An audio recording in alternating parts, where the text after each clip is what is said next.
Bonjour à toutes et à tous, merci de vous retrouver. Voilà, vous êtes habitués maintenant un petit peu à ces vidéos.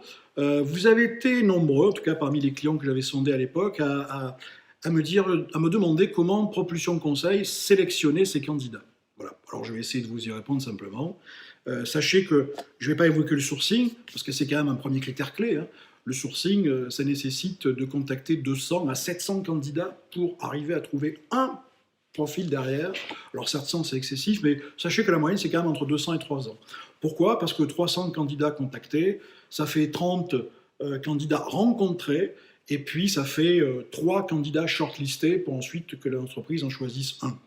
C'est à peu près les ratios que l'on a en tête. Donc beaucoup de travail déjà au niveau du sourcing que je ne vais pas évoquer là. Ce que je vais évoquer plus précisément, c'est la partie sélection. Partie sélection, j'utilise RC Blanchard, en fait, ni plus ni moins, appliqué là au recrutement. Alors, vous connaissez peut-être RC Blanchard en termes de management, vous le savez, ça lie à la fois, c'est le management adaptatif, hein, qui lie à la fois les compétences et le comportement, et les motivations. Donc, quand vous avez le lien entre compétences et motivation, vous savez quel management il faut faire avec les candidats, avec les gens avec qui vous travaillez. Et bien là, sur la partie recrutement, c'est pareil, c'est 3 critères.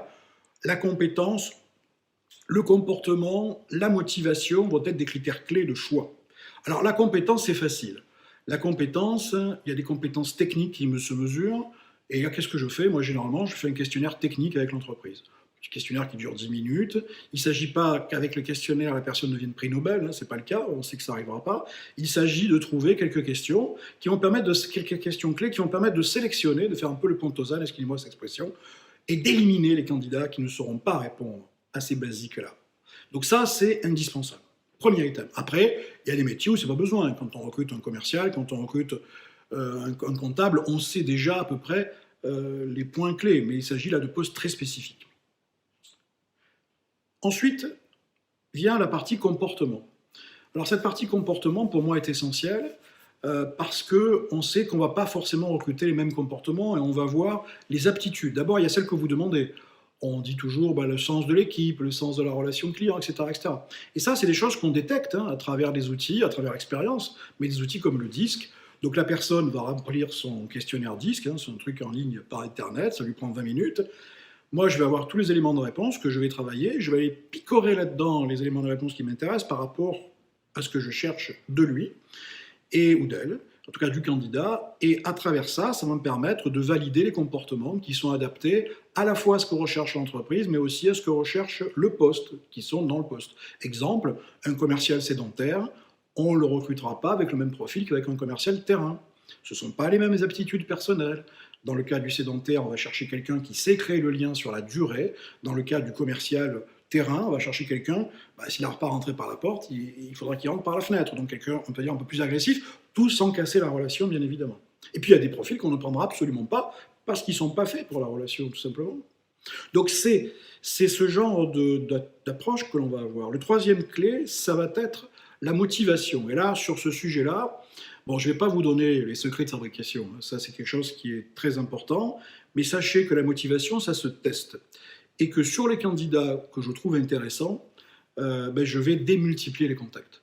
Et en démultipliant les contacts, 3, 4, 5 des fois, je vais tester des motivations de la personne. Et moi, ça va me permettre de voir si la personne est impliquée, si elle a envie d'intégrer l'entreprise, si elle a envie d'intégrer le poste. Et si elle a envie, effectivement, pour moi, ça va être important. Et c'est un critère fondamental puisque je privilégierai toujours un candidat qui est motivé par rapport à celui qui ne l'est pas. Enfin, le dernier item, mais là je dirais c'est un peu vrai pour tous les cabinets, et ce que je vous engage aussi à faire, c'est que voir un peu les dérives, voir un petit peu le parcours. Qu'est-ce qui a fait que le candidat aujourd'hui est là, les trous dans le CV, qu'est-ce que c'est cohérent, est-ce qu'il a une démarche cohérente, ou est-ce qu'un jour il fait ça, un jour il fait autre chose? Parce que l'on sait bien que s'il a déjà fait 25 postes en 2 ans, on peut penser que dans les 6 mois qui viennent, il n'y a pas de raison que ça s'arrête. Donc vous voyez, c'est aussi ça, des tests de cohérence, voilà. On va appeler ça comme ça. Donc voilà. Donc vous avez vu qu'en termes de temps, c'est chronophage. Parce que faire du sourcing, ça prend énormément de temps. Très vite, vous arrivez à 3 heures, 4 heures passées avec un candidat qui est shortlisté. Bref, moi j'ai fait un peu les calculs. Pour une mission, c'est 6 semaines. 6 semaines de travail à temps complet, et des fois 2 sur une mission. je peux vous dire que c'est colossal. C'est vraiment un temps de travail qui est assez important, vous le savez.